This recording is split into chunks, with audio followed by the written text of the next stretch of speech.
Dili day ta magpakamatarong sa tong kaugalingon. Oy, di ba daghan kayo mga tao nga nagpakamatarong sa kaugalingon? Dili ta ngayan nga magpakamatarong sa tong kaugalingon. Ang mga pagtuo sa mga Pariseo, ang ilang kaugalingong pagkamaayo, mao ang nagpakamatarong kanila. So adunay kahulugan sa pagkamatarong sa kaugalingon. Mao ni ang definition sa pagkamatarong sa kaugalingon, ha?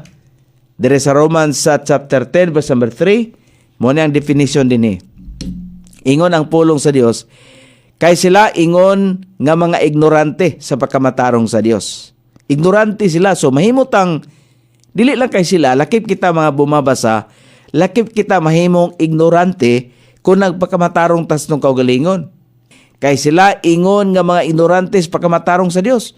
Ug nga nagapaningkamot sa pagtukod sa ilang kaugalingon nga pagkamatarong. Mo na ang definition. Wala ipailalom ang ilang mga kaugalingon ngadto sa pagkamatarong sa Dios. Wala di gipailalom. Ug hangtod di ang tao nga dili mo surrender, dili maghinulsol sa Ginoo, dili mo angkon sa iyang pagkamakasasala, nagpakamatarong na sa iyang kaugalingon.